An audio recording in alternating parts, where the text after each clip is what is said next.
Hey, tonight we're diving into a thrilling journey back to the Viking Age, a time of fearless explorers, skilled craftsmen, and legendary warriors who sailed the seas in search of riches, land, and glory. Before we begin, grab a cozy blanket, dim the lights, and maybe light a candle to create that perfect atmosphere for our time-traveling adventure. This story works best when you're completely relaxed, so take a deep breath and prepare to be transported to a world both beautiful and harsh, where survival required strength, wit, and courage beyond anything we need in our modern lives. Congratulations, you've just woken up in the late 8th century, somewhere along the rugged coast of Norway. The year is 793 CE, and you find yourself in a world completely different from the one you're used to. The air smells of salt, smoke, and pine. The distant sound of waves crashing against rocky shores blends with the calls of seabirds circling overhead. You blink your eyes, trying to adjust to the dim light filtering through the smoke hole in the ceiling. You're lying on a hard wooden bench inside a longhouse, a dwelling that serves as both home and gathering place for an entire family, sometimes even several families. Furs and woolen blankets provide some cushioning against the rough wood, but nothing like the soft mattress you're accustomed to. The good news is that this dwelling is ingeniously designed to keep heat from the central hearth circulating throughout the space. The bad news?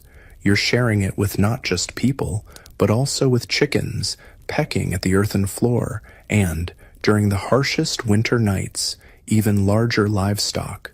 The longhouse stretches before you, its wooden walls bowed like the hull of a ship. Wooden posts support the thatched roof, and between them hang shields, spears, and everyday tools. You notice that everything here serves a purpose. There's no room for purely decorative items in a world where survival depends on practicality. Light streams in from the smoke hole above the central hearth, where embers from last night's fire still glow faintly. As you sit up, your muscles ache from the firm sleeping surface. A woman with golden hair braided intricately around her head glances at you as she stirs something in an iron pot hanging over the freshly stoked fire. She wears a simple ankle-length dress of undyed wool with a colorful apron-like garment over it, fastened at the shoulders with 2 ornate brooches connected by strings of beads. Around her neck hangs a small hammer-shaped pendant. Thor's hammer, you realize, a symbol of protection. You've slept long enough, she says, in a language that somehow you understand. There's work to be done before the men return from fishing. You rub your eyes, wondering how you'll manage to blend into this world so different from your own. Everything around you seems both familiar and alien. Simple wooden furniture, tools hanging from the walls, the smell of porridge cooking, but all with a distinctly foreign quality that reminds you just how far from home you truly are. Outside, voices call to one another in a melodic language that rises and falls like the waves. Children laugh as they chase chickens around the muddy paths between buildings. Dogs bark excitedly as they follow their young masters. Through the open door, you glimpse other longhouses clustered together, smoke rising from their roofs into the crisp morning air. Beyond them lies a shimmering fjord where several longships are anchored, their dragon-headed prows seeming to watch over the settlement. "Here," the woman says, handing you a wooden bowl filled with a thick porridge. "Eat quickly. There's wool to be spun, bread to be baked, and the goats need milking." You accept the bowl, feeling its warmth against your palms. The porridge is bland but filling, made of barley and oats with a swirl of honey. As you eat, you notice others in the longhouse stirring, children rubbing sleep from their eyes, an older woman already working at a loom in the corner. "My husband Leif and the others sailed out at dawn," the woman continues, glancing toward the door. "They hope to catch enough fish for the coming feast. The Jarl has called all free men to his hall in 3 days' time to discuss the summer raids." The summer raids. The words send a chill down your spine despite the warmth of the fire. You've woken up at the very beginning of what history will call the Viking Age. Somewhere across the sea, the monastery at Lindisfarne stands unaware that this will be the year when Viking longships arrive on their shores, marking the beginning of an era of exploration, trade, and yes, violence that will change the face of Europe forever. The woman, you learn her name is Astrid, sets you to work with a spindle, showing you how to draw the wool into thread. Your fingers fumble with the unfamiliar tool, and she clicks her tongue impatiently. Have you never spun before? Even a child knows how to do this, she says, taking the spindle and demonstrating with practiced motions. What kind of household did you come from that you don't know such basic skills? You mumble something vague about being from far away, which seems to satisfy her curiosity for the moment. She eyes your strange clothing with suspicion, but doesn't press further. Well, you're here now, and everyone works. That's the way of things, she says firmly. We survive together or not at all. That statement sums up life in this era better than anything else. In the Viking Age, survival depends on community, on each person contributing their skills to the welfare of all. There are no grocery stores, no hospitals, no safety nets beyond what the community provides for itself. If crops fail or fish become scarce, hunger follows. If raiders come from neighboring settlements, everyone must defend their home or lose everything. As the day progresses, you follow Astrid through her tasks, learning the rhythm of daily life. The good news is that, contrary to what you might have expected, personal cleanliness is highly valued among these people. The Vikings are actually quite fastidious compared to many of their contemporaries in Europe. On a weekly basis, usually on Saturday, which they call lagar dagur, or washing day, everyone bathes, a practice that would be considered excessive in many parts of medieval Europe. The bad news is that nearly every aspect of daily life involves intense physical labor. Merely preparing a meal requires grinding grain by hand with stone querns, fetching water from the well, maintaining the fire, and cooking in heavy iron pots. Making cloth starts with shearing sheep, then spinning wool into thread, weaving it on a loom, and finally sewing it into garments, all by hand and often in dim light. Even the simplest medicines must be prepared from herbs gathered in the wild and processed according to knowledge passed down through generations. By midday, your back aches and your hands are raw from unaccustomed work. Astrid notices your discomfort, but only smiles slightly. You'll grow stronger, she says, not unkindly. Everyone does, or they don't survive the winter. Winter. The word carries new weight in this world without central heating, without electric lights to push back the darkness of long northern nights, without modern transportation to bring food from warmer regions. Winter here is not just a season. It's a test of preparation, endurance, and community cohesion. As afternoon approaches, a horn sounds from the shore.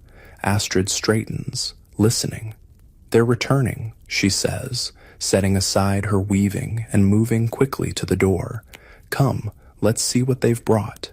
You follow her out into the settlement, where people are emerging from their homes and workshops, all heading toward the narrow wooden dock where several boats are pulling in.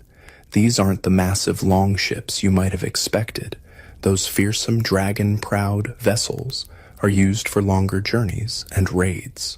These are smaller fishing boats, still skillfully made but designed for coastal fishing rather than ocean voyages. Men call out greetings as they secure their vessels, holding up strings of fish to appreciative cheers from those on shore.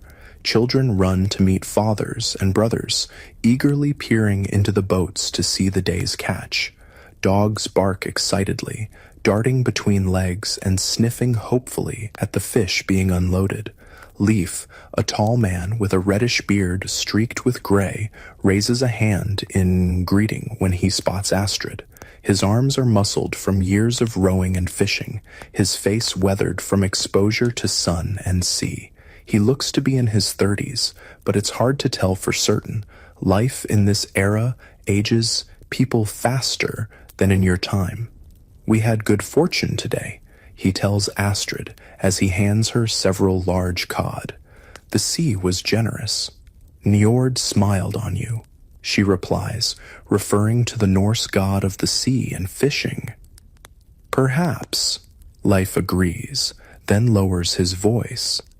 Bjorn's ship returned while we were out. He brought news from the south. The Franks are growing weaker, divided between brothers fighting for power. Their coastal monasteries are unguarded, filled with gold and silver. Astrid's expression grows serious. You're thinking of joining the raid, aren't you? Leif glances at you, noticing your presence perhaps for the first time. We'll speak more of this later, he says, before turning to help the other men unload their catch. You follow Astrid back to the longhouse, where she immediately sets to work preparing the fish. With practiced motions, she fillets them using a sharp iron knife, setting aside the best portions for immediate cooking and hanging the rest on racks near the fire to be smoked and preserved. Here, she says, handing you a knife of your own and pointing to a pile of vegetables, onions, carrots, and something that looks like turnips.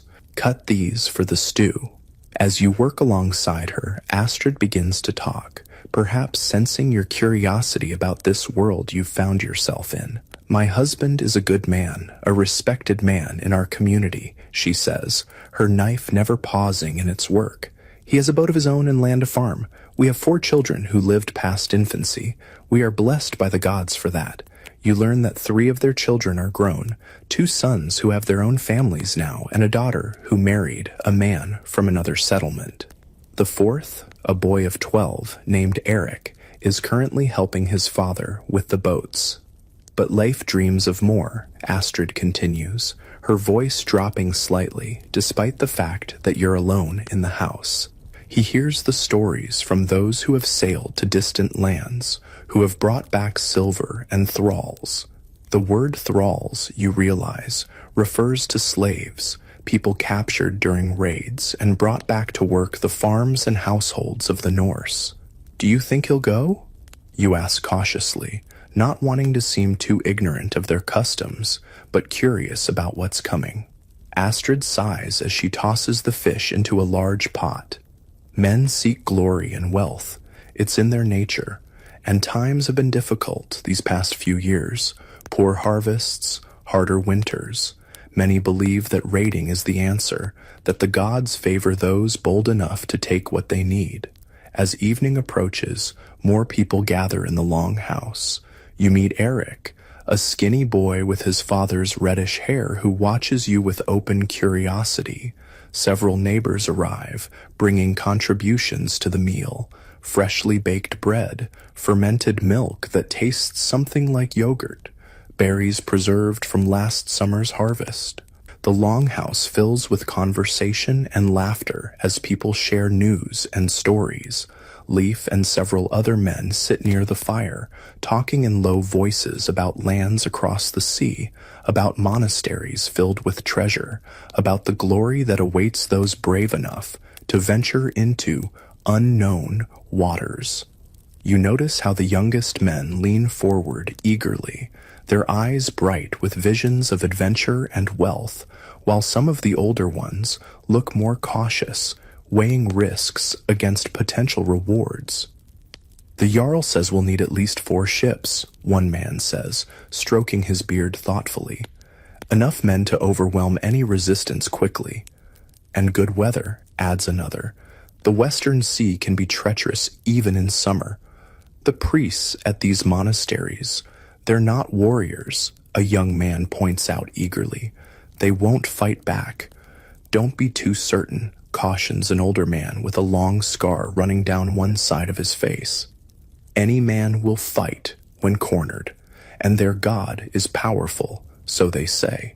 Different from our gods, but powerful nonetheless.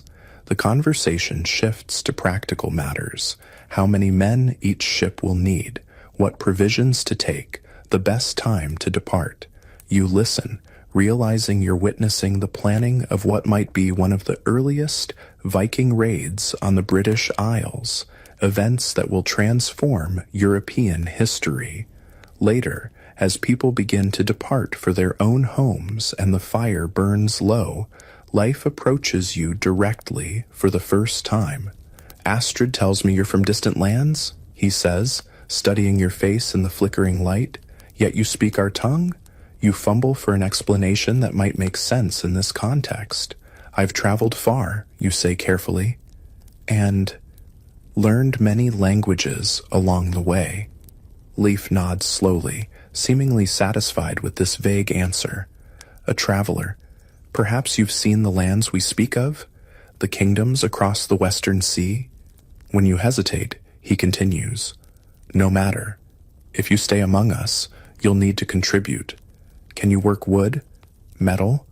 Do you know healing herbs? Can you fight? The question catches you off guard.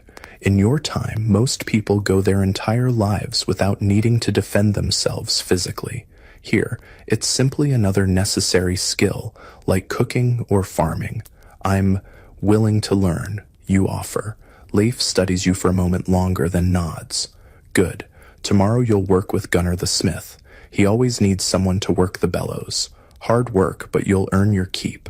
As you settle back onto the wooden bench for the night, your body aching from unaccustomed labor, your mind races with everything you've experienced. The Viking Age is nothing like you imagined from books or television shows. It's not all battles and raids.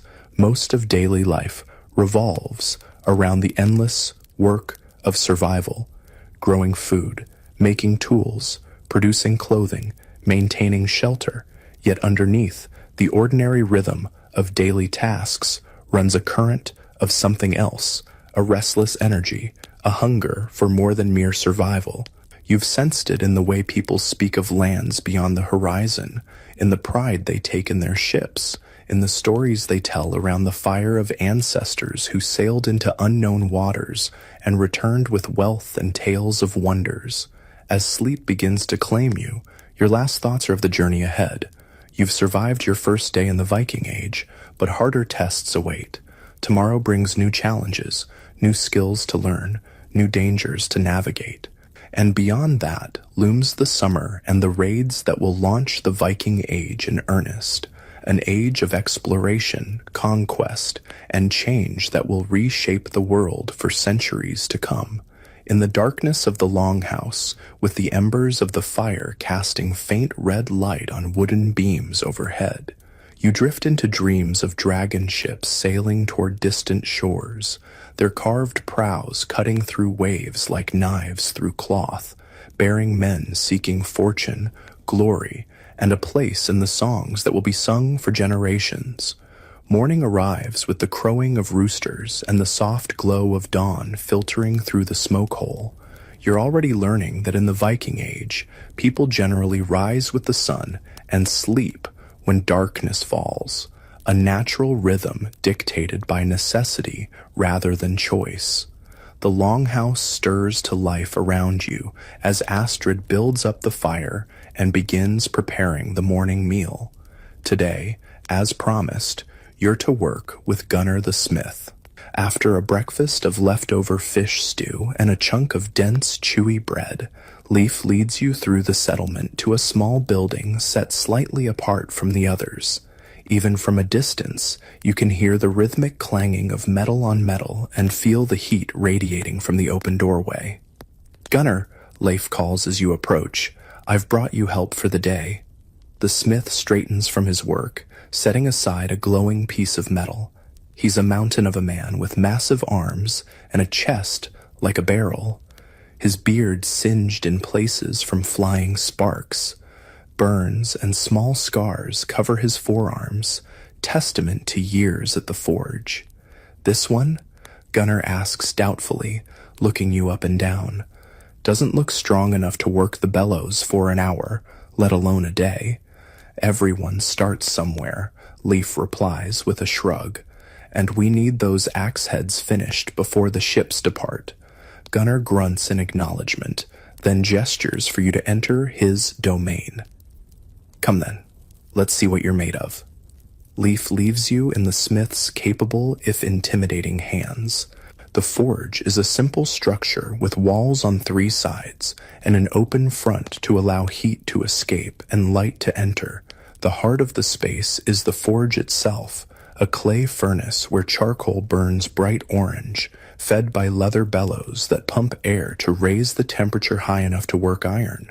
Your job is simple, Gunnar explains, pointing to the bellows, essentially a large leather bag attached to a wooden frame with handles. When I say pump, you pump. Steady rhythm, not too fast, not too slow. The fire needs to stay hot, but too much air can ruin the metal. Understand?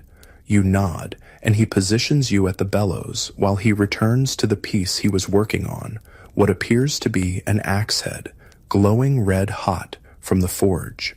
He places it on his anvil and begins hammering with practiced strokes, each blow shaping the metal with precision born of years of experience. Pump, he commands, and you begin working the bellows, pulling and pushing the handles to force air into the forge. It's harder than it looks. The resistance surprises you, and within minutes your shoulders and back begin to ache from the repetitive motion. Sweat beads on your forehead, not just from exertion, but from the intense heat of the forge. Gunnar works methodically, heating the metal, hammering it into shape, then reheating it again. You notice he doesn't use many tools: a hammer, tongs, a punch for making holes, and a few iron implements for specialized shaping. Yet with these simple tools, he creates objects of both beauty and deadly functionality. Strong weapons mean survival, Gunnar says, noticing your interest as he plunges the red-hot axe head into a barrel of water, sending up a cloud of hissing steam. A poor blade breaks when you need it most. A good one saves your life. Throughout the morning, you learn that smithing is considered a magical art, as much as a practical one. Gunnar murmurs words over certain pieces, prayers or charms to the gods, especially to Thor, the thunder god associated with strength, and to Odin, the All-Father who sacrificed himself to gain wisdom and knowledge of the runes. The metal remembers every hammer blow, Gunnar tells you as he examines the edge of a newly forged knife blade. It remembers the fire, the water, the words spoken over it. All these things give it strength and purpose. By midday, your arms feel like lead and your back screams with pain. But Gunnar seems impressed that you've lasted this long without complaint. He calls for a break, and you gratefully collapse onto a wooden stool while he produces a water skin and a bundle containing dried meat and bread. As you eat, Gunnar becomes more talkative, explaining how iron is smelted from ore found in bogs or mined from the earth, how it's mixed with carbon to create steel of varying hardness, how different weapons require different properties in the metal. For an axe, he explains, you want the edge hard to hold sharpness, but the body more flexible to absorb shock. A sword needs to flex without breaking, while still holding its edge through many strikes. He shows you various weapons and tools in different stages of completion: spears with socket fittings for wooden shafts, shield bosses of iron to protect the hand holding the shield, knives for everyday use, and more elaborate pieces destined for the Jarl's Hall. The ships will need 20 good axes at least, Gunnar says, returning to work after the brief rest. Not for trees, for men. The casual way he speaks of weapons designed to kill sends a chill down your spine despite the heat of the forge. For Gunnar and the people of this time, violence isn't an aberration, but an expected part of life. Raids aren't seen as immoral, but as a legitimate way to acquire wealth and prestige. Different times, different values, a harsh reminder of how far from home you truly are. The afternoon passes in a blur of heat, sweat, and the rhythmic sound of hammer on metal. By the time Gunnar declares the day's work done, the sun is low in the sky and several completed axe heads hang from a rack, cooling and waiting to be fitted with wooden handles. "You did better than I expected," Gunnar admits as you prepare to leave. "Come back tomorrow. There's more to be done before the ships sail." You stumble back to Astrid and Leif's longhouse, every muscle screaming in protest. Astrid takes one look at your exhausted face and smoky clothing and nods with approval. "Gunnar worked you hard, I see," she says, handing you a wooden cup filled with something that smells strongly alcoholic. "Drink. It will help with the pain." The beverage burns going down, but leaves a pleasant warmth in its wake.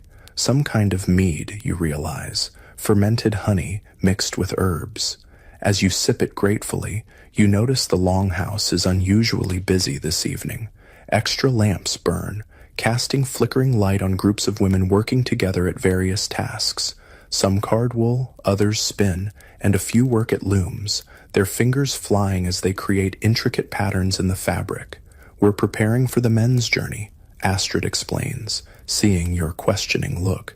"Ships need sails, warriors need clothing, everyone contributes." You join the women, helping where you can with simple tasks that don't require skills you haven't yet acquired. As you work, you listen to their conversation, which flows from practical matters to gossip, to old tales told to pass the time. "They say the monastery at Lindisfarne has a roof that shines like gold in the sun," one woman comments as she cards wool. "And books bound in jewels," adds another.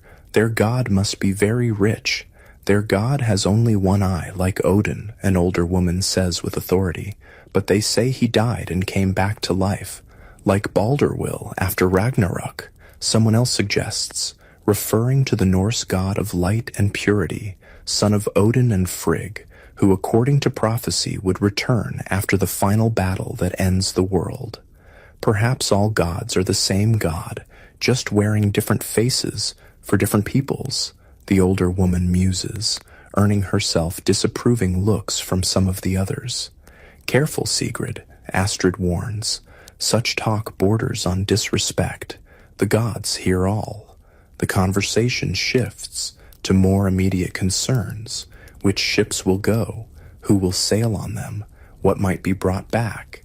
You learn that this won't be the first time men from this settlement have sailed to distant shores, but previous journeys were primarily for trade rather than raiding. This expedition represents something new, a more aggressive approach born of necessity and opportunity. "3 poor harvests in a row," one woman explains in a low voice, "and the fish not as plentiful as before.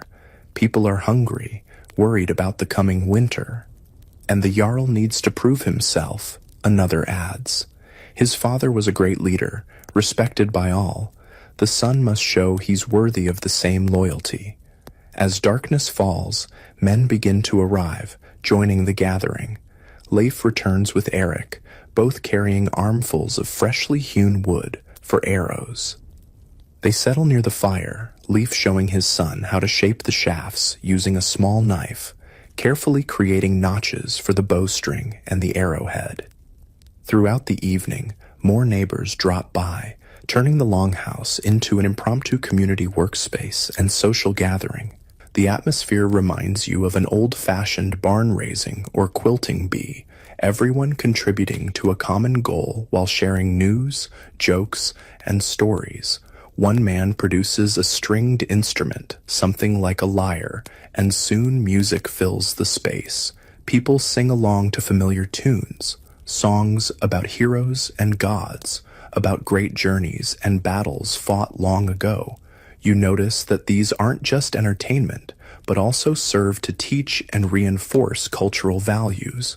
Courage, loyalty, hospitality, and cleverness are all celebrated in the verses. An older man with white hair and a deeply lined face begins to recite a poem in a rhythmic, chanting voice. Everyone falls silent to listen, even the children who had been playing noisily in a corner.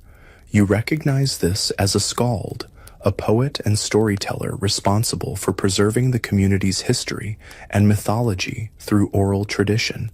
The poem tells of the creation of the world from the body of the giant Ymir, slain by Odin and his brothers. It describes Yggdrasil, the world tree that connects the 9 realms of existence, and the gods who dwell in Asgard, ruling over the affairs of gods and men. The skald's voice rises and falls dramatically as he recounts the adventures of Thor battling giants, a Odin sacrifice to gain wisdom, of Loki's clever tricks and eventual betrayal. These stories, you realize, aren't just entertainment for these people. They're a framework for understanding the world, explaining everything from natural phenomena to human behavior. The gods and their tales provide models for how to live, warnings about the consequences of breaking social norms, and reassurance that there's order in what often seems a chaotic and dangerous world. As the evening progresses, the conversation inevitably turns to the upcoming raid. The Jarl, the local chieftain, has called a thing, an assembly of free men, to discuss the plans in detail. Such meetings are the closest thing the Norse have to a formal government, where disputes are settled, crimes judged, and important decisions made collectively. "Will you go with the ship's father?" Eric asks Leif, his young face serious in the firelight. Leif ruffles his son's hair affectionately. "Aye, I'll go. We need a good pilot who knows the stars and how to read the currents, and someone must look after these young hotheads who've never left sight of their mother's apron strings." There's gentle laughter at this, but you sense the underlying tension. Raiding is dangerous, with no guarantee of return. Everyone in the room knows that some who sail away may never come back, lost to storms or enemy weapons or any of the countless other perils that await those who venture into unknown territories. "What about the farm?" Eric persists. "The crops need tending." "That will be your responsibility," Leif tells him. "You're old enough now to take a man's duties.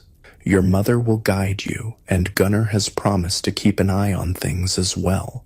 Eric straightens, clearly proud to be entrusted with such responsibility, yet anxious about living up to it. "I won't disappoint you," he promises solemnly. "I know you won't," Leif says, his voice gentle. "You have your grandfather's good sense."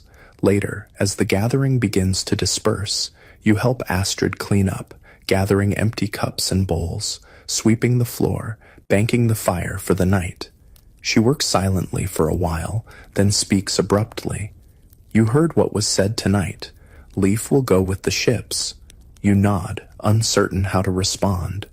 "He's a skilled navigator," she continues, "the best in the settlement. They need him." Again, you nod, sensing there's more she wants to say. "I've been his wife for 18 winters," Astrid says, her hands never pausing in their work. "I've watched him sail away many times, always fearing it would be the last. But this is different. This isn't trading with people who welcome our ships. This is taking what isn't freely given." "Are you afraid?" you ask quietly. "For him? Always. For what this means for all of us?" She pauses, looking into the glowing embers of the fire. "The gods set many paths before us. Some lead to glory, others to destruction. Sometimes it's hard to tell one from the other until you've gone too far to turn back." The next morning, you return to Gunnar's forge as promised. Your muscles protest every movement, still sore from the previous day's unaccustomed labor, but you find that the work goes easier now that you know what to expect. Gunnar seems pleased with your progress, even showing you how to do some simple hammering on heated metal, shaping it according to his instructions. "You've got a feel for it," he comments gruffly, which you gather is high praise from the taciturn smith. "With practice, you might make a decent apprentice." Throughout the day, you notice increased activity in the settlement. Men come and go from the shore, where the ships are being prepared for the journey. Barrels of provisions are carried down to be loaded, dried meat, flour, ale, and other necessities to sustain the crew during their voyage. Weapons are bundled and carried aboard, along with shields painted in bright colors to identify different groups of warriors. When you break for the midday meal, you walk down to the shore to watch the preparations more closely. The longships are truly impressive up close, sleek wooden vessels with high, curved prows and sterns, designed for both speed and stability in rough seas. The largest is perhaps 80 feet long, with space for about 40 rowers sitting on benches that run the length of the ship. A single mast stands ready to carry a square sail when the wind is favorable. Men swarm over the vessels, checking every detail with meticulous care. Their lives will depend on these ships. A leak, a broken steering oar, a torn sail could mean disaster in the middle of the open sea. You notice that each ship has its own distinct personality, with carved decorations on the prow and unique patterns painted on the sail. "Beautiful, aren't they?" a voice says beside you. You turn to find Leaf, gazing at the ships with unmistakable pride. "Yes, you agree, honestly. I've never seen anything like them. Nor have the peoples across the sea," Leif says with a smile that doesn't quite reach his eyes. "Our ships can sail in water shallower than a man's height and cross open ocean with equal ease. No other people have vessels like these." "Is that why you're going? Because you can?" you ask, wondering what motivates these people to undertake such risky journeys. Leif considers the question seriously. "We go because we must," he says eventually. "The land here is beautiful but harsh. It doesn't always give us enough to sustain everyone, and a man needs more than just survival. He needs purpose, a chance to prove his worth, to make a name that will be remembered in the sagas." He gestures toward the largest ship. "The Jarl has named her Sea Wolf. She'll lead our little fleet. 4 ships with 30 warriors each, enough to overwhelm any resistance quickly, not so many that we can't make a swift retreat if needed." "When do you sail?" you ask. 3 days from now, if Thor grants us favorable weather." Leif replies, "The Jarl makes a sacrifice tonight, seeking the gods' blessing for our journey." That evening, after finishing your work with Gunnar, you join most of the settlement's population as they gather in an open area near the Jarl's hall. A large fire burns in a stone-lined pit, illuminating the faces of the crowd gathered in a circle around it. At one end of the clearing stands a wooden post carved with what you recognize as images of the gods: Odin with his spear and missing eye, Thor with his hammer, Freyr with symbols of fertility and prosperity. The Jarl himself presides over the ceremony, a tall man of middle years, wearing a fine wool tunic embroidered at the neck and wrists, a cloak of bearskin fastened with silver brooches at his shoulders. His beard is elaborately braided, and he wears arm rings of twisted gold, symbols of his wealth and status. Beside him stands a woman in a long blue dress with a cloak of white feathers, a vulva or seeress, who communicates with the gods through trance and ritual. Her eyes seem to look beyond the physical world as she sways slightly, chanting words too low to hear from where you stand. The ceremony begins with the Jarl raising his hands toward the fire, calling upon the gods to witness and bless the gathering. He speaks of the journey to come, asking for fair winds, safe passage, and success in their venture.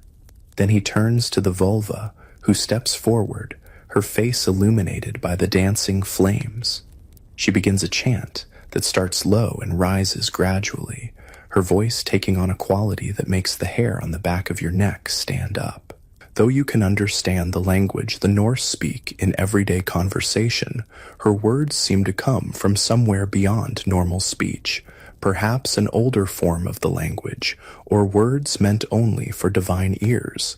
As her chant reaches its peak, Men lead forward an ox, its horns wrapped in garlands of early summer flowers.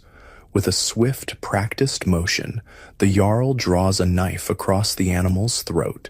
Blood flows into a wooden bowl held ready, and the vulva dips a bundle of fir branches into it, then walks around the gathering, sprinkling drops of blood on the assembled crowd. When she reaches you, she pauses, her eyes meeting yours with an intensity that feels like she's looking directly into your soul. She says something in that strange, archaic language, then moves on, leaving you wondering what message she might have delivered. The sacrificed ox is butchered on the spot, with certain portions burned as offerings to the gods, and the rest prepared for a communal feast. As meat roasts over the fire, horns of ale and mead are passed among the crowd. The atmosphere gradually shifts from solemn ritual to celebration, with music, dancing, and boasting of past deeds and future glories. You stay close to Astrid and her family, feeling somewhat out of place in this alien ceremony. She notices your discomfort and explains in low tones. The blot connects us to the gods, ensures their favor for the journey. Without their blessing, the ships would be at the mercy of giants and other dangers that lurk in the deep places of the world. The feast continues, late into the night, with more formal rituals interspersed with merrymaking.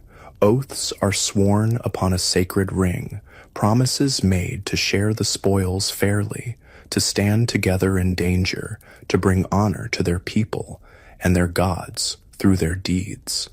As the celebration reaches its height, you find yourself drawn into a dance that circles the fire, hands linked with those of strangers who, for this moment at least, accept you as one of their own. The rhythm of drums, the flicker of flames, the swirl of movement, all combine to create a sense of connection to something larger than yourself, a glimpse perhaps of what these people feel when they call upon their gods. Later, exhausted but strangely exhilarated, you walk back to the longhouse with Astrid's family. The night sky above is clear, stars scattered like frost across a black cloak.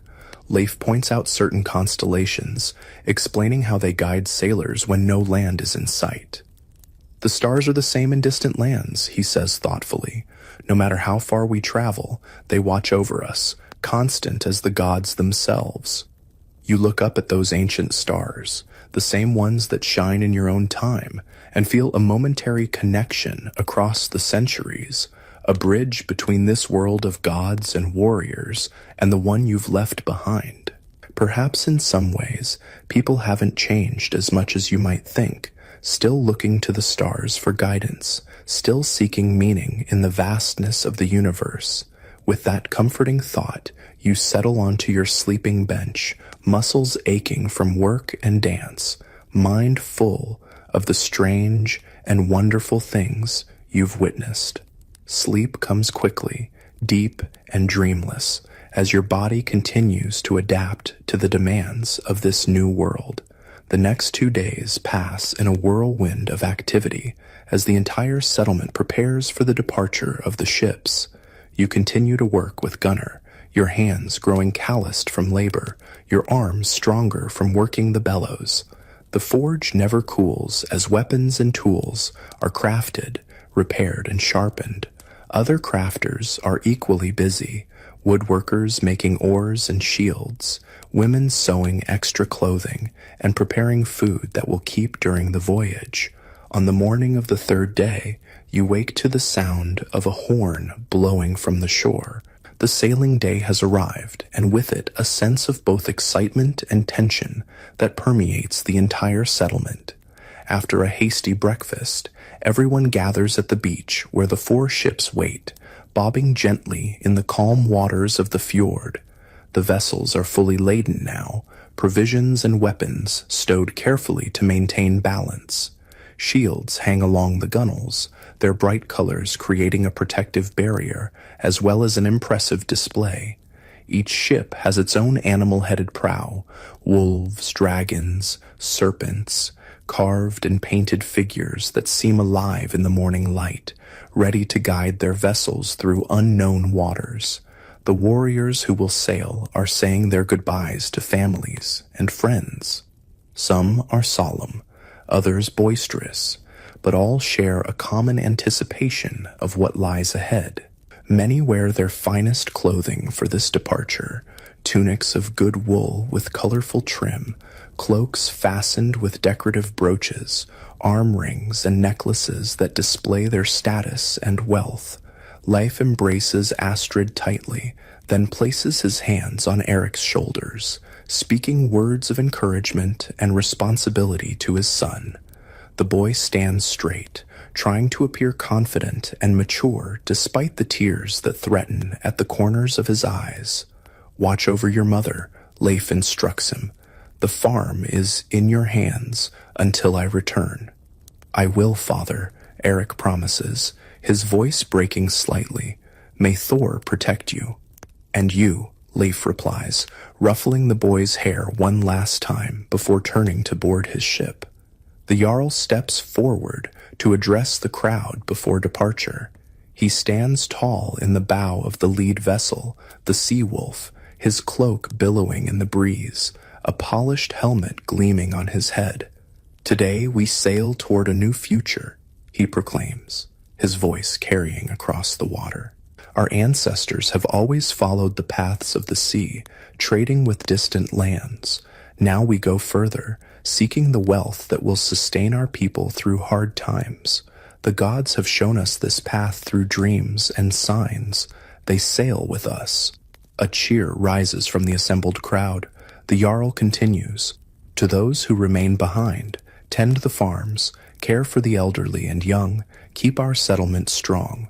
Your work here is as important as ours across the sea.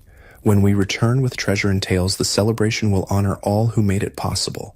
Another cheer, and then the preparations for departure begin in earnest.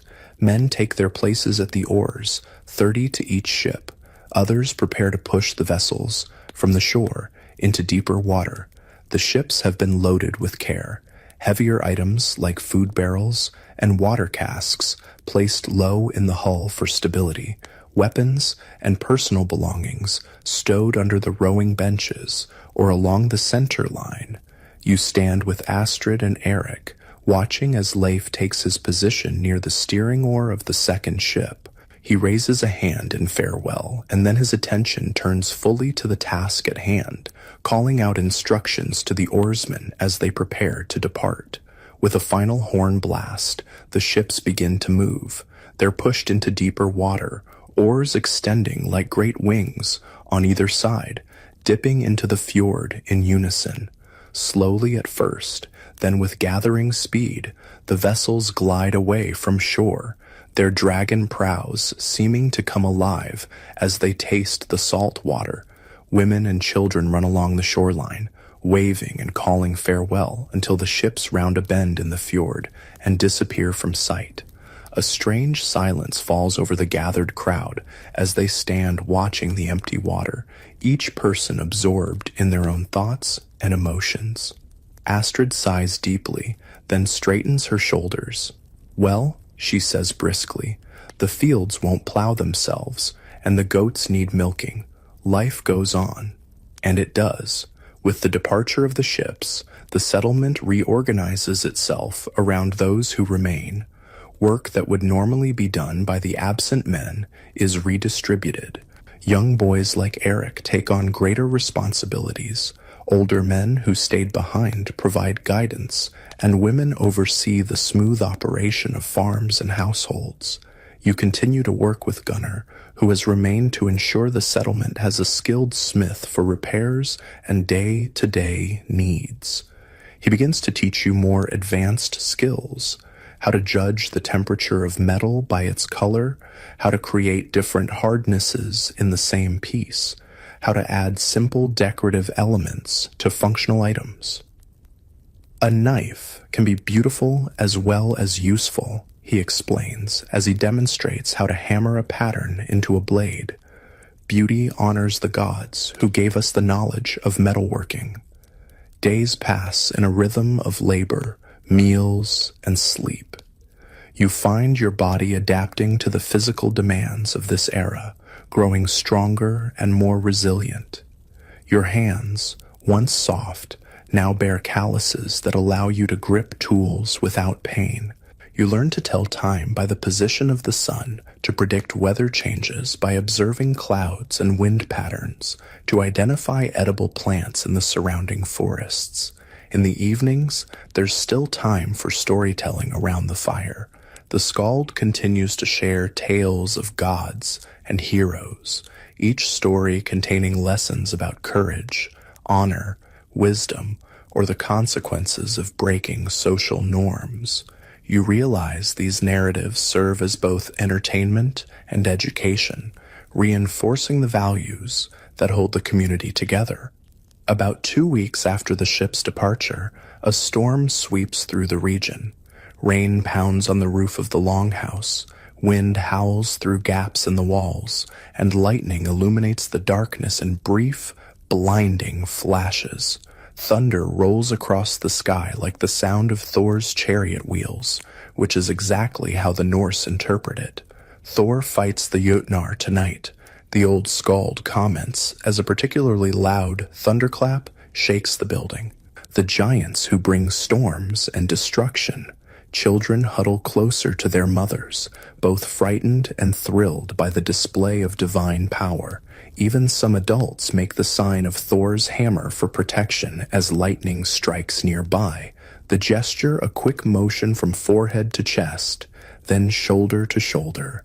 During a brief lull in the storm, Eric voices what everyone is thinking. The ships, will they be safe? No one can answer with certainty.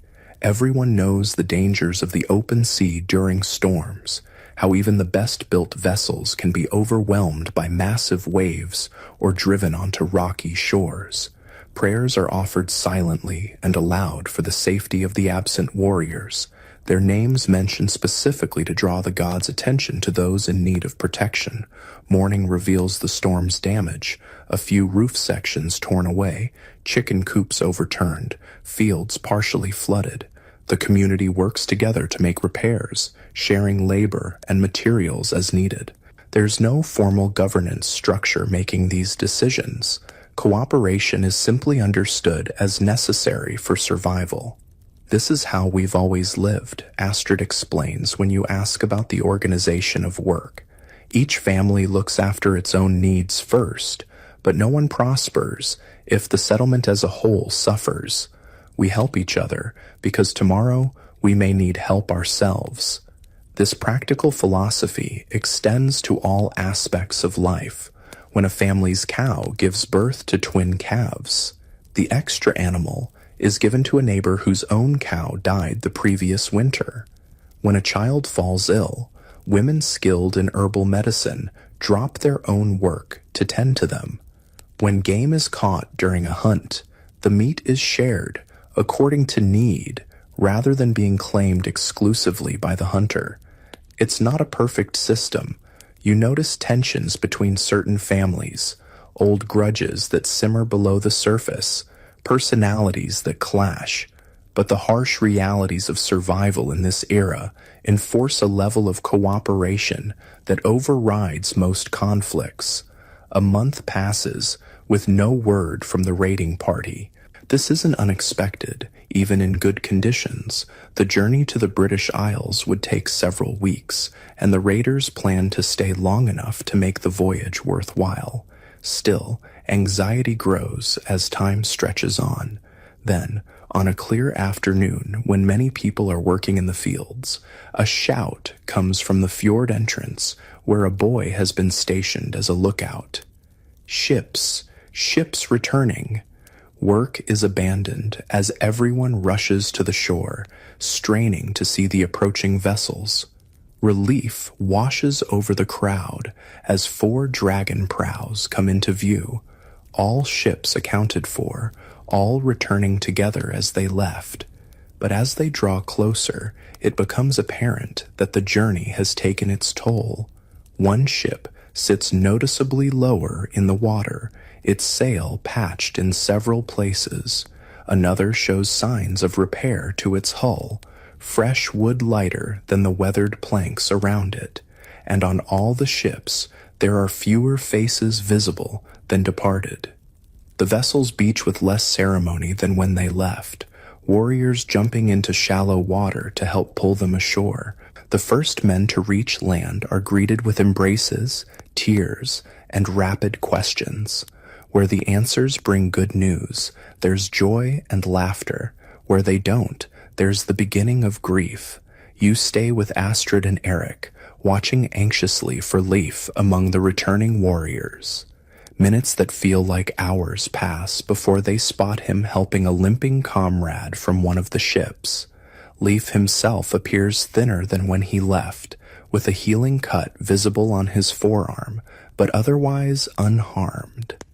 The reunion is emotional, Astrid embracing her husband fiercely while Eric tries to maintain dignity, despite his obvious relief and happiness. Leif hugs them both, his weathered face showing exhaustion, but also pride. "You've grown," he tells Eric, measuring his son's height against his own, "and the farm looks well tended." "We had good weather most days," Eric reports seriously, "and the south field has stronger wheat than last year." Leif nods with approval, then turns to include you in the conversation. "And how have you fared in our absence? Has Gunnar worked you to the bone?" Before you can answer, shouts draw everyone's attention to the ships, where men are beginning to unload their cargo. Trunks and bundles are passed from hand to hand, each item adding to piles on the shore that grow impressively large. The goods being unloaded aren't what you might have expected from raiding. There are no obvious church treasures or religious artifacts. Instead, you see practical items, rolls of fine cloth, bundles of iron tools, sacks of grain, and containers of salt. There are luxury goods as well, silver coins and arm rings, glass vessels, decorated weapons, and small ornaments of unusual design. Most surprising of all are the people being led from the ships, about 20 men, women, and a few older children with the subdued demeanor and simple clothing that mark them as captives. These are thralls, you realize with a shock, slaves taken during the raid, brought back to work the farms and households of the Norse. Seeing your expression, Leif explains matter-of-factly, "We need more hands for the fields and crafts. These people will become part of our community in time, learn our ways, perhaps even earn their freedom eventually." His casual attitude toward what seems to you a horrific practice is a stark reminder of the vast gulf between your modern values and those of this era. Slavery is simply an accepted part of their world, as it was throughout most of human history. The raiders see nothing wrong in taking human beings as property, just as they see nothing wrong in taking other goods that don't belong to them. The Jarl calls for attention, standing once again in the bow of his ship, now firmly beached on the shore. The crowd falls silent to hear his words. "The gods favored our journey," he proclaims, his voice carrying across the assembled community. "Though not without cost. We lost 5 good men to a storm on the outward voyage, and 3 more to the defenders of the Christian temple we raided. Their names will be remembered in our sagas, their courage celebrated in our songs." He pauses as murmurs of sympathy and prayer move through the crowd. Families of the lost men draw closer together, their grief fresh but tempered by pride in how their loved ones died. "But our success far outweighs our losses," the Jarl continues. "The Christian temple at Lindisfarne was rich beyond our expectations, its treasures poorly defended by monks who know nothing of fighting. We took gold, silver, precious books, and fine cloth.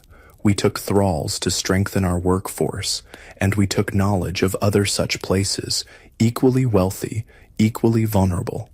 A cheer rises from the crowd, especially from the returned warriors who lived through the experience. The Jarl raises his hands for silence once more. Tonight we feast to honor our fallen comrades and celebrate our triumph. Tomorrow we divide the spoils according to our agreement, and when next summer comes, we shall sail again, with more ships and warriors, to claim the riches that await us across the sea. The announcement sends a ripple of excitement through the gathering. The success of this first raid has planted a seed that will grow into decades of Viking expansion throughout Europe, transforming the continent's political landscape and the Norse culture itself. That evening, as promised, a great feast is held in the Jarl's Hall, the largest building in the settlement, where public gatherings and ceremonies take place. Long tables are set up, benches arranged on either side, and food prepared on a scale rarely seen outside of religious festivals. Some of the bounty comes from the raid itself, sacks of foreign grain now baked into bread, kegs of unfamiliar ale, even exotic spices that add new flavors to familiar dishes. The Jarl's wife presides over the preparation, directing thralls, both old and newly acquired, in the massive task of feeding the entire community. You attend with Astrid's family, seated at a table in the middle of the hall, where Leif's status as a shipowner and respected navigator earns him a place of moderate honor. The truly high-status seats are near the Jarl at the head of the hall, where ship captains and the most distinguished warriors sit with their families. As the feast progresses, Leif tells his family about the journey in more detail, the challenges of navigation, the storm that nearly claimed one of their ships, the excitement of spotting land after nearly 2 weeks at sea. The monastery stood on an island, connected to the mainland only by a narrow path that floods at high tide, he explains, sketching the layout in spilled ale on the wooden tabletop. We timed our arrival for dawn, when the tide was high enough to bring our ships close, but the light still dim enough to cover our approach. Were there no warriors to defend it? Eric asks eagerly, hungry for tales of battle. Leif shakes his head. Only monks in rough woolen robes. Some tried to fight with farming tools or kitchen knives, but they had no training, no real weapons. Most fled or surrendered when they saw they couldn't win. And the treasure? Astrid inquires, more practical in her interests. Plentiful, as the Jarl said. Gold crosses studded with jewels, silver chalices, boxes filled with coins. But the strangest treasures were their books, pages of thin material covered in tiny marks, bound between covers decorated with gold and jewels. The monks seemed more distressed by the loss of these than anything else. As Leif speaks, a thrall girl, perhaps 14 years old, approaches with a pitcher to refill cups at your table. She keeps her eyes downcast, her movements careful as she pours ale. You notice she has a bruise on one cheek and a healing cut on her hand, injuries perhaps received during her capture or the journey back. When she reaches Leif, he stops her with a gentle hand on her arm. "What's your name, girl?" he asks in a kind tone that surprises you given the circumstances. "Ethelflaed," she replies in a barely audible voice, the name clearly English in origin. "That's too difficult for our tongues," Leif decides. "We'll call you Flayed. Go now and help with the serving. Tomorrow you'll come to our farm. You'll work hard, but you'll be treated fairly if you obey."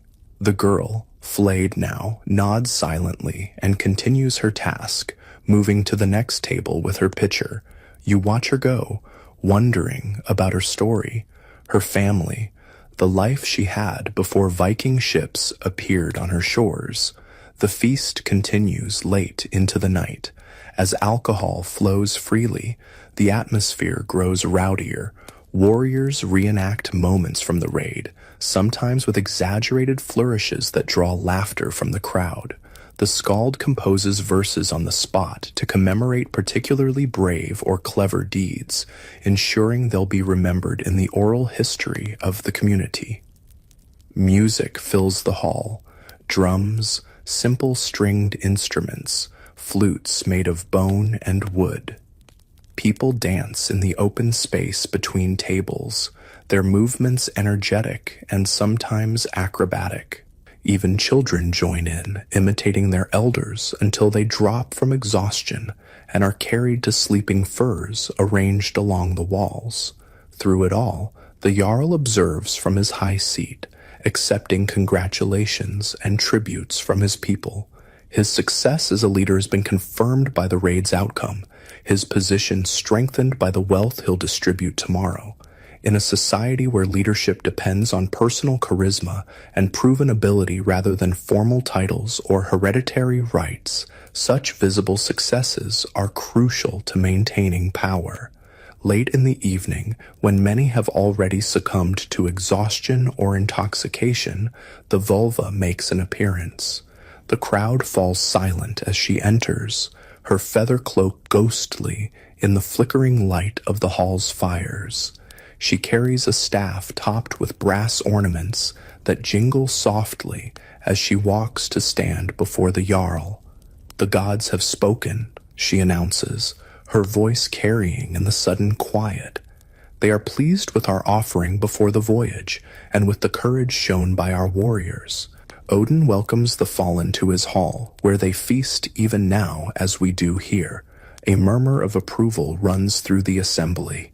The families of the dead men take particular comfort in this pronouncement, knowing their loved ones have achieved the highest honor a warrior can aspire to: a place in Valhalla, Odin's Hall of Heroes. "But the gods also warn us," the vulva continues, her tone growing more ominous. "Our success brings new dangers. Other peoples will learn to fear our ships, to prepare defenses against us. And some among us may grow too proud, forgetting that all victories come from the gods' favor, not merely human strength or skill." She fixes her gaze directly on the Jarl as she speaks these last words. Attention fills the air. Her warning could be interpreted as criticism of his leadership, a dangerous position to take publicly. But the Jarl merely nods solemnly.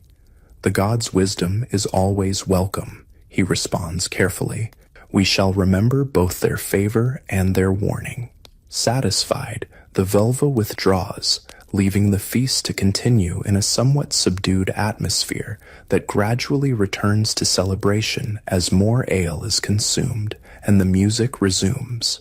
You find yourself next to Gunnar, who has remained relatively sober throughout the evening, observing more than participating in the revelry. "What do you think of our Viking ways now that you've seen them?" he asks, using the term Viking in its original meaning, the act of going raiding, rather than as a name for the people themselves. The question catches you off guard. "It's different from what I expected," you admit cautiously. Gunnar chuckles, a rare sound from the usually serious Smith. "Most things are," he observes. "Tales grow in the telling, like trees from seeds. 100 years from now, who knows what stories they'll tell of this first raid. Perhaps they'll say we were giants who breathed fire and ate Christian babies." His cynical humor surprises you, suggesting a perspective more nuanced than you'd given him credit for. "Do you think it was right?" you ask, keeping your voice low. "The raid, I mean." Gunnar takes a long drink before answering, his scarred face thoughtful in the dim light. "Right? Wrong? Those are complicated words. Was it necessary? Probably. 3 bad harvests in a row. Fish stocks declining in our usual waters. People were hungry, worried about winter. Now they're not." He gestures toward the thralls serving at various tables. As for them, their lives have changed, yes. Some for the worse, at least at first. But many will eventually become part of our community, marry our people, raise children who won't remember any other life. Is that better or worse than if they'd stayed where they were? Who can say?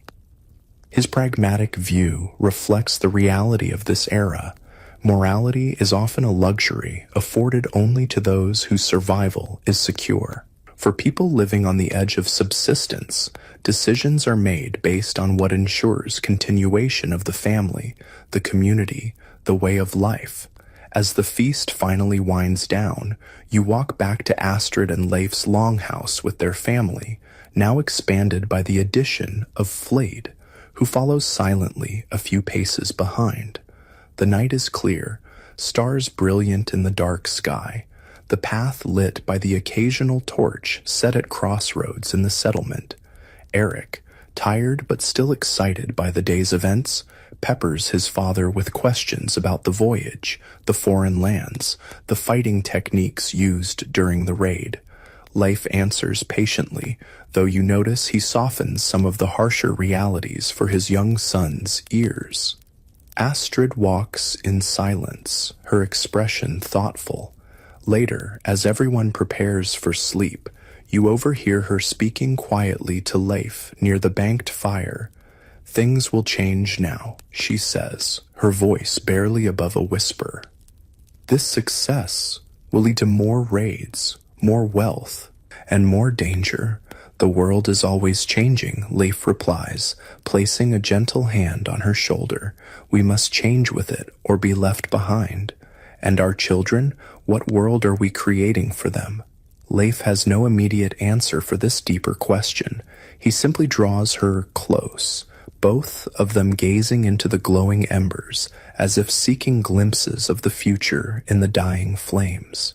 As you settle onto your sleeping bench, you reflect on how this first successful raid at Lindisfarne will ripple outward through time, setting in motion events that will transform not just Norse society, but much of Europe.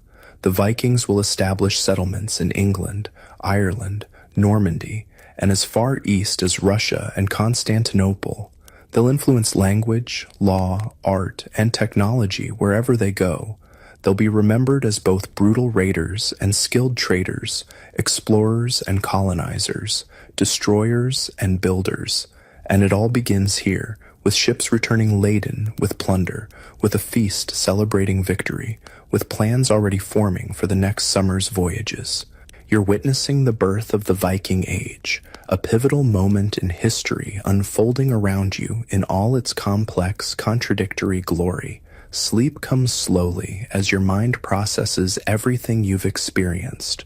When dreams finally claim you, they're filled with dragon ships sailing unknown waters, with skalds singing tales of gods and heroes, with the faces of people, Norse and thrall alike, caught in the currents of history, carried toward futures they cannot possibly imagine. The morning after the feast brings a more solemn, organized event, the division of plunder among those who participated in the raid. This takes place in the open area before the Jarl's Hall, with the entire community gathering to witness the proceedings. The sharing of wealth is not just about material gain. It's a public performance that reinforces social bonds and hierarchies within the community. The Jarl oversees the division personally, seated on a carved chair brought out from his hall. Before him, the spoils of Lindisfarne are arranged on woolen cloths spread over the ground, silver pieces sorted by weight, jeweled religious objects, bundles of fine fabric, weapons, and practical items like tools and cooking vessels.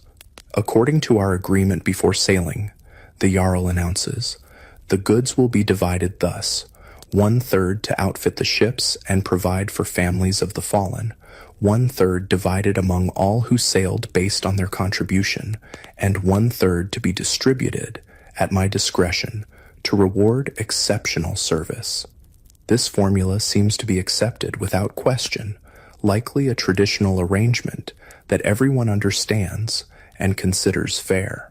The Jarl begins by setting aside the first third, which will be used for community needs.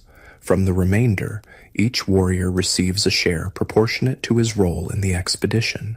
Ship captains receive more than ordinary crew members.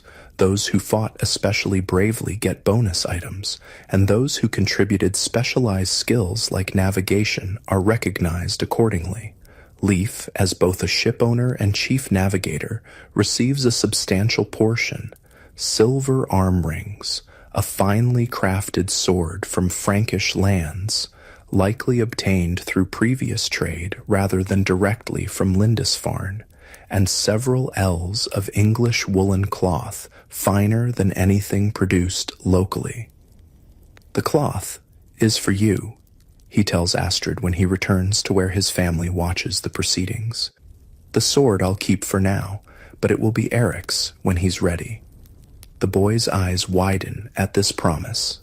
Inheritance of weapons, especially fine ones, is an important tradition, both practically valuable and symbolically significant as a mark of family continuity and status. The thralls captured during the raid are also distributed, with the Jarl taking first choice of several strong men and a woman skilled in weaving, then allocating the rest according to need and merit. There's no attempt to keep families together. A mother and daughter are separated without ceremony, despite their obvious distress. Flade, already assigned to Leif's household, stands quietly throughout the proceedings, her face carefully blank as she watches her countrymen and women distributed like any other goods. You wonder what thoughts lie behind that controlled expression, what memories of home and family she carries silently within her. The distribution ceremony concludes by midday, but its effects ripple through the settlement for days afterward. New wealth creates possibilities, materials for better tools, ingredients for more varied food, luxury items that elevate status. Those who benefited most from the raid, like Leif, gain increased standing in the community, their opinions carrying more weight in discussions, their friendship more actively sought by others. Summer progresses, the days long and generally pleasant in these northern latitudes. Crops grow in the fields surrounding the settlement, tended carefully to ensure maximum yield. Fishing continues in the calm waters of the fjord and beyond when weather permits. Children gather berries and edible plants from the surrounding forests, adding variety to the community's diet. You continue to work with Gunnar, your skills improving steadily under his gruff tutelage. The forge becomes a place of both labor and learning as you absorb not just techniques, but also stories and wisdom from the experienced smith. Iron remembers, Gunnar tells you one day, as he demonstrates how to fold and refold metal to create patterns in a blade. Every hammer blow, every heating and cooling shapes its nature. Like people, our experiences forge us, temper us, make us strong or brittle, depending on how we're handled. Life in Leif and Astrid's household adjusts to include Flayed, the English thrall girl. Initially withdrawn and silent, she gradually becomes more integrated into daily routines.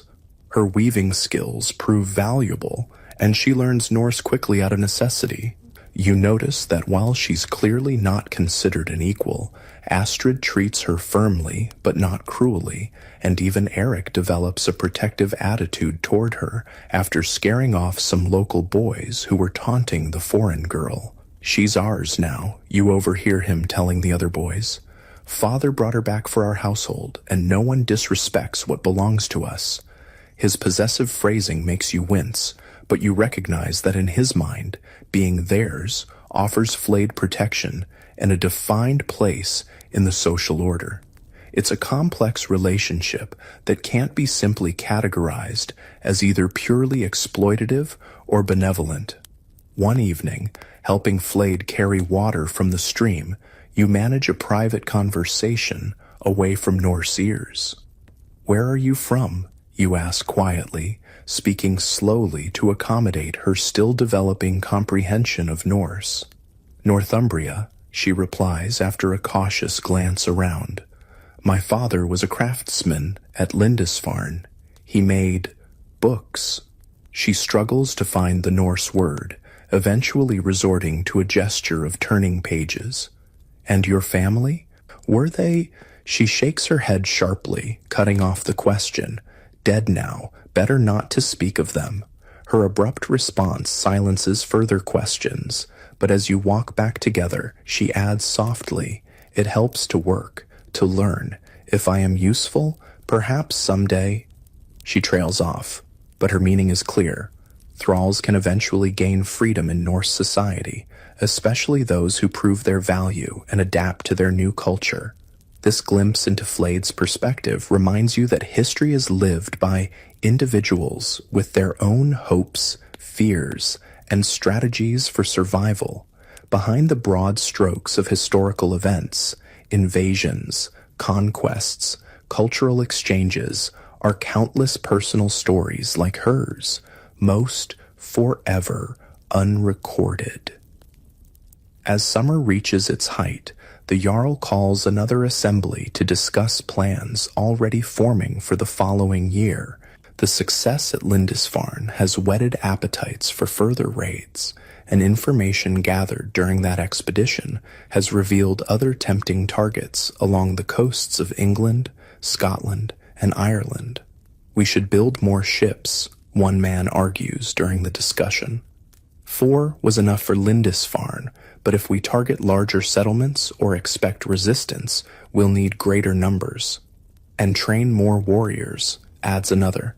Many young men who stayed behind this year are eager to join the next voyage. The debate continues, with various viewpoints expressed about priorities, strategies, and the balance between raiding and the settlement's ongoing needs. Unlike modern political systems with clearly defined voting procedures, decisions here emerge through a process of discussion, persuasion, and gradual consensus building, with the Jarl having significant influence but not absolute authority. The assembly concludes with agreements to begin construction of 2 additional ships over the winter to increase training of young warriors and to establish more formal relations with neighboring Norse settlements that might contribute to the expanded raiding fleet next summer. Resources from the Lindisfarne raid will fund much of this preparation, creating a self-reinforcing cycle that will fuel Viking expansion for generations to come. As autumn approaches, the pace of work intensifies. Harvests must be gathered, fish caught and preserved, meat smoked or salted, fruits and vegetables stored in ways that will keep them edible through the long northern winter.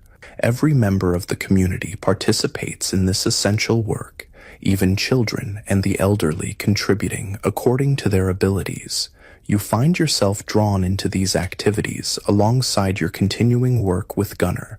There's a satisfying rhythm to the harvesting, the swing of a scythe through golden grain, the gathering of sheaves, the threshing that separates valuable kernels from the straw. Though physically demanding, the work happens in a social atmosphere, with songs, stories, and jokes helping to pass the time and lighten the labor. "This is how it's always been," the old skald tells you as he rests in the shade, too frail now for heavy work, but contributing by entertaining the workers. Since the time of our earliest ancestors, the gathering of the harvest has been both work and celebration, a time when the community comes together to ensure survival through the dark months ahead. As the days grow shorter and the air takes on the crispness of approaching winter, the settlement prepares for the winter solstice celebration, the time known as Yule in the Norse calendar. This festival marks the longest night of the year and the subsequent return of the sun, a crucial turning point, both practically and spiritually. Preparations begin weeks in advance. Special foods are prepared, bread baked in ritual shapes, meat set aside from the autumn slaughter, ale brewed stronger than usual. The longhouses are cleaned thoroughly and decorated with evergreen boughs that symbolize life continuing through winter's apparent death. On the day of the solstice itself, activity begins before dawn and continues well into the night. A massive bonfire is built in the central gathering area, its flames symbolically strengthening the weakened sun. The Jarl sacrifices a boar to Freyr, the god associated with fertility and prosperity, asking for his blessing during the coming year. The community gathers for a feast even more lavish than the one that celebrated the raiders' return. Tables groan under the weight of food, roasted meats, preserved fruits, bread, cheese, and sweets made with precious honey. Ale and mead flow freely, their intoxicating effects considered part of the spiritual experience, a way of connecting with divine forces. Music, dance, and ritual blend together throughout the celebration. Children run laughing through the settlement with torches, symbolically bringing light back to the world. Couples slip away into the darkness, their unions during the sacred time believed to be especially blessed. Elders tell tales of the gods' own Yuletide celebrations in Asgard, creating parallels between divine and human experience. The vulva performs divination rituals, casting rune stones and interpreting their patterns to foretell what the coming year will bring. Her prophecies are deliberately ambiguous: good harvests if the gods are properly honored, successful raids if courage doesn't falter, health for those who maintain right relations with divine powers. These predictions offer both guidance and flexibility, allowing for adjustment based on future developments. Near midnight, at the depth of the longest darkness, a solemn ritual takes place. The Jarl and other leading men of the community take oaths on a sacred ring dedicated to Freyr, swearing to uphold laws, protect the settlement, and honor the gods in the year to come.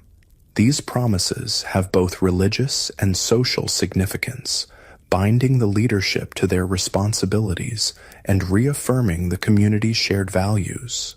Leif participates in this oath-taking, placing his hand on the ring and speaking words that commit him to specific actions in the coming year, including leading one of the ships in the planned expanded raids.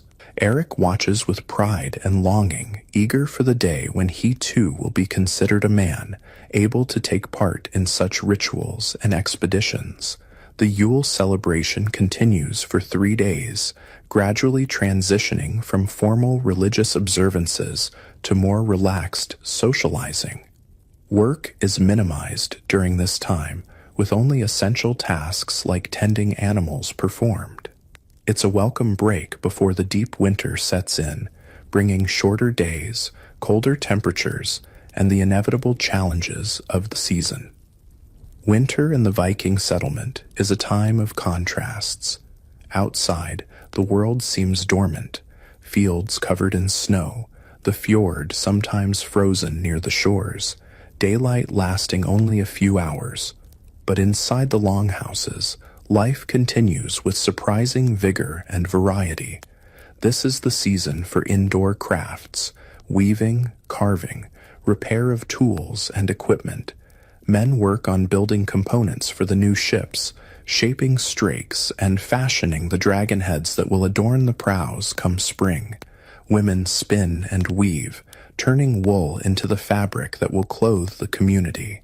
Children learn these skills alongside their parents, education happening through observation and gradually increasing participation rather than formal instruction. Evenings are devoted to storytelling, music, and games. The old skald shares tales of the gods and heroes, but also stories of the community's own ancestors, keeping their memory and deeds alive. People play board games like Hanifatafel, a strategic challenge that simulates defense against attackers, or simple dice games that combine chance with wagers that add excitement to long winter nights. You discover that the Norse are far from the uncultured barbarians often portrayed in later European writings. They have rich artistic traditions expressed in woodcarving, metalwork, and textile design. Their poetry follows complex structural rules with careful attention to alliteration and rhythm. Their understanding of navigation, shipbuilding, and weather patterns reflects sophisticated observational science, even without formal scientific methods as you know them. The winter passes more quickly than you expected, each day filled with work, learning, and social interaction. You find your place within the community becoming more established, no longer a strange outsider, but someone with recognized skills and contributions to make. Gunnar speaks of taking you on as a formal apprentice when spring comes, a significant step that would give you a defined role and path toward eventual independence. But your growing integration into Norse society also brings complications. As you understand more of their language and customs, you're expected to participate more fully in all aspects of community life, including religious rituals that honor gods you know will eventually be displaced by Christianity, preparations for raids that will bring violence to innocent communities, and the everyday acceptance of thraldom that conflicts with your modern ethical principles. These tensions come to a head one evening when Leif, inspecting the growing pile of woodwork for his ship, speaks directly about your potential role in the coming raiding season. "You've grown stronger since you came to us," he observes, watching you help move a newly carved oar into place. Gunnar says you learn quickly. You could be useful on the ships this summer. The invitation, for that's what it is, despite the practical framing, catches you off guard. Participating in a Viking raid would give you unprecedented historical insights, a direct experience of events, usually known only through fragmented records and archaeological evidence. But it would also make you complicit in violence and theft, possibly even the taking of lives and liberty from people like Flade. "I need to consider this," you reply carefully, aware that refusing outright might damage your position in the community. "It's a significant opportunity." Leif nods, seeming to understand your hesitation, if not its exact nature. "Think on it. There's time yet before we must decide the ship's company." That night, sleep eludes you as you ponder this dilemma. Your presence here hasn't changed the course of history. Lindisfarne was raided just as the historical record shows, and the expansion of Viking activity is proceeding as it did in the timeline you know. You're an observer to these events, not their cause. But joining a raid would cross a line from observation to participation in a way that feels profoundly troubling. Your thoughts are interrupted by a soft sound nearby. Rising on one elbow, you see Flyed sitting up on her sleeping bench, her face wet with silent tears. She doesn't notice your attention, lost in her own private grief, illuminated only by the faint glow of the banked fire. The sight crystallizes your moral quandary. Real people suffered in the historical events unfolding around you. To participate would be to directly contribute to that suffering, regardless of how inevitable these events might be in the larger sweep of history. Before you can decide how to respond, whether to offer comfort to Flade or pretend sleep to give her privacy in her grief, a more dramatic interruption occurs. Horn blasts pierce the night, sharp and urgent, the signal for danger or attack. Within moments, the longhouse erupts into activity as Leif leaps up, reaching for his sword, even as he calls for others to wake. "Raiders!" comes the shout from outside. From the south, 3 ships. The irony isn't lost on you, the raiders themselves facing a raid. This region of scattered settlements, limited formal governance, and wealth accumulated through both trade and plunder creates a landscape where such attacks are always a possibility. Not all Norse are allies. Different groups compete for resources and prestige, sometimes violently. Leif is already strapping on his sword belt. "Eric, help your mother gather valuables into the forest if they breach the settlement." He turns to you. "Can you fight?" It's a moment of decision in more ways than one. Fighting to defend the community that has sheltered you feels different from participating in an offensive raid, but violence is violence, and you have no practice with Viking-era weapons. "I'll do what I can," you answer, which is truthfully ambiguous enough to satisfy Leif, who nods and tosses you an axe, not a specialized battle axe, but a common wood-cutting tool that can serve as a weapon in emergency. Outside, The settlement is in organized chaos. Women and children gather essential supplies and prepare to retreat to predetermined hiding places in the surrounding forest if necessary. Men arm themselves and assemble in fighting groups, directed by the Jarl and other experienced warriors. Older boys run as messengers between groups, carrying orders and information. From the shore comes the sound of battle already joined, shouts, the clash of weapons, cries of pain and defiance. The attackers have beached their ships and are pushing into the settlement, facing resistance from those who were on watch or quick to respond. They came with the late tide, using darkness for cover, reports a breathless messenger to the Jarl, 20 or 30 warriors at least. Their target? The Jarl demands. The hall, most likely, the messenger replies. They know of our success at Lindisfarne. The Jarl nods grimly. Then we defend the hall. Osgrim, take 10 men around to the western approach. Leif, your group holds the direct path. I'll lead the main defense at the hall itself. Leif gestures for those assigned to him, including you, to follow as he moves toward a position between the advancing raiders and the Jarl's hall. In the confusion of darkness, with only partial moonlight and scattered torches for illumination, it's hard to get a clear picture of what's happening. You stay close to Leif, axe gripped tightly, heart pounding with a combination of fear and unwanted excitement. Hold together, Leif instructs the men with him. Let them come to us. We know this ground. They don't. You take position behind a woodpile that offers some cover, while allowing you to see the path the raiders would likely take. Minutes stretch into what feels like hours as you wait, straining to interpret distant sounds of conflict, trying to judge how the battle is progressing elsewhere in the settlement. Then, suddenly, movement in the darkness ahead, shapes moving quickly between buildings, trying to stay to shadows. Leif signals for silence, allowing the approaching group to draw closer before revealing your presence. When the raiders are just 20 paces away, Leif gives the signal. 3 archers with your group loose arrows, finding targets with practiced accuracy. 2 raiders fall immediately. A third staggers, but keeps coming. Then it's close quarters combat as the groups clash together. The violence is nothing like choreographed movie fights. It's chaotic, desperate, brutally direct. Men aim for killing blows immediately, without the extended dueling seen in films. A sword thrust to the gut, an axe to the neck or face, a spear driven through a thigh to bring an opponent down for a finishing blow.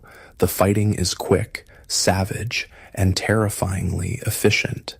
You hang back, overwhelmed by the reality of combat, until a raider breaks through the line and charges directly at you.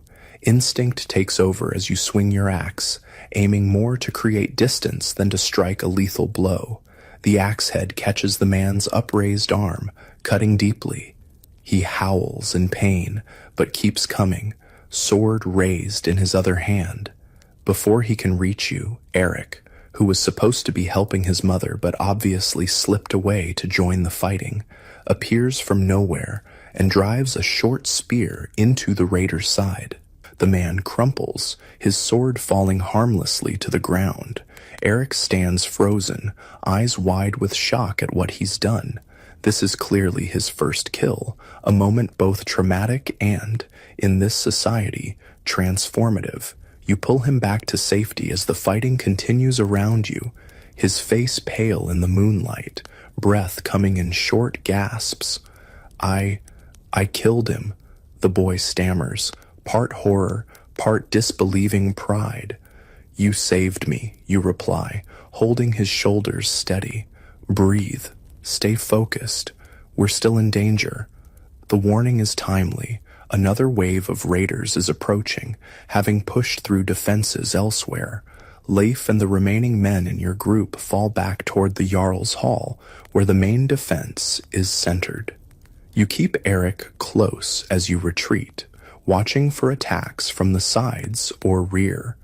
The hall itself has been prepared for defense, with shields reinforcing the walls and men positioned at all potential entry points. You join the defenders inside, where the Jarl is directing operations with calm authority, despite blood staining one sleeve from a wound already received. "They're after our Lindisfarne treasure," he tells the assembled men. "Perhaps they think we're still celebrating Yule, our guard down, and our reflexes dulled by ale. They'll learn differently before this night ends." His confidence is justified. While the raiders have the advantage of surprise, the defenders have superior numbers, knowledge of the terrain, and the motivation of protecting their homes and families. The battle rages for perhaps an hour before the attackers, suffering significant casualties and making little headway against the organized defense, begin to withdraw. "They're returning to their ships," comes the cry from outside. They flee. There's no immediate celebration. It could be a trick, or the raiders might regroup for another attempt. The Jarl orders continued vigilance, sending scouts to confirm the enemy's retreat and search for any who might be hiding within the settlement. Dawn reveals the cost of the night's conflict. 6 defenders lie dead, with another dozen nursing wounds of varying severity. The raiders left 8 of their own dead behind, plus 2 so badly wounded they couldn't be moved, now captives who will likely become thralls if they survive their injuries. The settlement has suffered damage as well. Several buildings burned, stored goods stolen or destroyed, animals killed or scattered. But the main target, the wealth from Lindisfarne kept in the Jarl's hall, remains secure. A somber ceremony is held for the fallen defenders, their bodies prepared for burial with their weapons and personal items, as befits warriors who died protecting their community. The Jarl speaks of each man individually, recounting his virtues and contributions, ensuring his memory will be preserved in the community's oral history. They feast in Valhalla now, the Jarl concludes, honored guests at Odin's table. Their courage will inspire us as we rebuild what was damaged and strengthen our defenses against future attacks. Eric, now publicly acknowledged for his first kill despite his young age, stands taller during the ceremony. The experience has aged him, pushing him more rapidly toward adult status in a society where martial prowess is highly valued. Life watches his son with a complex expression, pride mingled with a parent's natural concern, recognition that the boy is changing irrevocably. In the days that follow, the settlement repairs physical damage while processing the emotional impact of the attack. The experience has shaken assumptions of security, leading to increased emphasis on defenses, more regular watches, improvements to the simple palisade that surrounds the central area, better systems for raising alarm. It also accelerates preparations for the coming raiding season. We've seen what happens to those who grow wealthy without the strength to protect their riches, the Jarl points out during an assembly called to adjust plans. We must be both prosperous and powerful, feared enough that others think twice before attacking us. There's logic to this perspective, given the realities of the era. With no overarching government to provide security and enforce laws, communities must essentially protect themselves or become victims. The same ships that enable trade and raiding serve as deterrents when visible in a settlement's harbor, signs of strength and mobility that potential attackers must consider. For you personally, the raid brings unexpected clarity. Experiencing violence directly, both the threat to yourself and witnessing the killing around you, crystallizes your feelings about participating in the upcoming expeditions. When Leif again raises the possibility, you have a ready answer. "I'm grateful for the offer," you tell him, choosing words carefully to avoid offense. "But I believe I serve better here, continuing my work with Gunnar, helping maintain what's needed at home." Rather than disappointment, Leif shows understanding. Not everyone is meant for the raiding life, he acknowledges. The settlement needs skilled crafters as much as warriors. Gunnar speaks well of your progress. This conversation marks a turning point in your relationship with the Norse community. By making a clear choice about your role, you've moved from ambiguous outsider to someone with a defined place in the social structure. You're becoming, in their eyes, and perhaps to some degree in your own mind, part of their world rather than merely an observer passing through. Spring advances, bringing longer days, milder weather, and renewed activity throughout the settlement. Fields are prepared for planting, fishing increases as the fjord becomes more navigable, and construction of the new ships proceeds rapidly now that the wood has been properly seasoned over winter. The vessels take shape on the shore, longer and more imposing than the existing fleet, designed specifically for the dual purposes of raiding and transporting significant cargo back home. Their dragon-head prows are carved with particular ferocity, intended to strike fear into those who see them approaching hostile shores. By late spring, the expanded fleet stands ready, 6 ships that can carry nearly 200 warriors, along with supplies for an extended journey. The planned raids are more ambitious than the previous year's expedition, targeting not just isolated monasteries, but also trading centers where greater wealth might be found. Leif will captain one of the ships, his navigational skills too valuable to leave behind despite Astrid's obvious concern about him departing again. Eric, though eager to join the raiders, is still considered too young, a judgment that leads to bitter arguments until Leif finally puts his foot down with uncharacteristic sharpness. The farm needs you, he tells his son firmly. Your mother needs you. Prove yourself capable of these responsibilities, and next year we'll speak again of raiding Sao. As departure day approaches, you find yourself drawn into the preparations despite your decision not to sail. Gunnar has you working long hours to complete needed metalwork, repairs to existing weapons, fittings for the new ships, tools that will be useful during the voyage. The forge burns continuously, and your skills are tested to their limits by the variety and volume of work required. On the evening before the ships are to depart, a ritual similar to the previous years takes place. The vulva performs sacrifices, blood is sprinkled on the assembled warriors, and oaths are taken to ensure proper behavior during the expedition. But there's a difference in tone, less uncertainty, more confidence born of previous success and expanded capabilities. The gods favored us before, the Jarl declares, and they will favor us again if we prove worthy of their blessing. We sail not just for ourselves, but for our families, our settlement, our ancestors, who watch us from Odin's hall.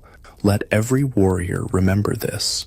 Your deeds across the sea will echo here at home, bringing either honor or shame to your name and lineage. The departure itself, witnessed at dawn the next day, is an impressive spectacle. 6 dragon ships, their sails catching the early light as they move into the deeper waters of the fjord, oars rising and falling in perfect unison, carrying men whose faces mix excitement, determination, and in some cases apprehension about what lies ahead. You stand with Astrid, Eric, and others remaining behind, watching until the ships disappear around a bend in the fjord. An odd silence falls over the gathering after the last vessel vanishes from sight, a communal exhalation as tension breaks, followed by the gradual resumption of conversation as people turn to the tasks that will occupy them during the men's absence. And now we wait, Astrid says simply, her expression composed despite the concern, she feels. And we work, and we prepare for their return, as women have always done when men seek glory in distant places. Her words capture an essential aspect of Norse society during the Viking Age, the division of roles that sends men to raid foreign shores while women maintain the home community, each gender with its own sphere of power and responsibility. It's a partnership of necessity, born of harsh conditions and limited resources, that shapes family structures, social organizations, and individual lives throughout this era. Life in the settlement settles into a pattern similar to the previous year's routine during the raiders' absence. Fields are tended, fishing continues, crafts are practiced, and children are raised with the constant awareness that survival depends on everyone contributing according to their abilities. The community naturally reorganizes itself around those who remain, with older men, adolescent boys, and women taking on leadership roles, usually held by the absent warriors. You continue your apprenticeship with Gunner, your skills advancing to the point where you can now complete simpler projects independently. There's satisfaction in this progress, in creating objects of both beauty and function with your own hands, in knowing your work contributes tangibly to the community's welfare. Weeks pass with no word from the raiding fleet, which is expected. There's no postal service or communication system that could bring messages from distant shores. Everyone understands that news will come only with the ships themselves, hopefully laden with new wealth, but possibly bearing tidings of loss and failure. Then, on a clear summer day when many people are working in the fields, the lookout boy stationed at the fjord entrance gives the signal, ships approaching, sails visible on the horizon. The community mobilizes quickly, work abandoned as people hurry to the shore to see which vessels return and who they carry. As the ships draw closer, a cheer rises from the crowd. All 6 vessels are accounted for, their dragon prows cutting proudly through the water as they make their final approach to home. The raiders have returned, apparently successful in their ventures across the sea. But there's something different about this homecoming. The ships carry not just plunder, but also what appear to be household goods and additional people, women and children, as well as the expected thralls. And among the warriors, some show signs of injuries more serious than typically sustained in short raids, suggesting extended fighting or possibly even battles against organized resistance. As the vessels beach and the warriors disembark, it becomes clear that this expedition differed significantly from the previous year's quick attack on Lindisfarne. Leif, thinner than when he left but otherwise unharmed, embraces Astrid and Eric before turning to include you in his greeting. "We've much to tell," he says, his expression suggesting experiences both triumphant and sobering. "This journey has changed everything." And as the returned raiders share their tales in the celebration that follows, you begin to understand just how significant this expedition has been. They raided not just monasteries, but coastal settlements, penetrating deeper into territories that had never before seen Norse ships. They established a winter camp on a small island off the Scottish coast, using it as a base for continued operations rather than immediately returning home. Most importantly, they've brought back not just plunder, but knowledge, detailed information about lands, peoples, defenses, and opportunities that will inform Norse expansion for generations to come. The Viking Age is now truly underway, moving beyond isolated raids to a systematic exploration and exploitation of territories across the North Sea and beyond. That night, as tales are shared around fires throughout the settlement, you realize you're witnessing history unfold in real time. The transformation of Norse society through contact with outside cultures. The beginning of changes that will eventually lead to the Norman conquest of England, the settlement of Iceland and Greenland, even the first European discovery of North America centuries before Columbus. The world is changing around you, shaped by dragon ships and the ambitious men who sail them, by the communities that support those voyages, and by the complex interplay of necessity, opportunity, courage, and cruelty that drive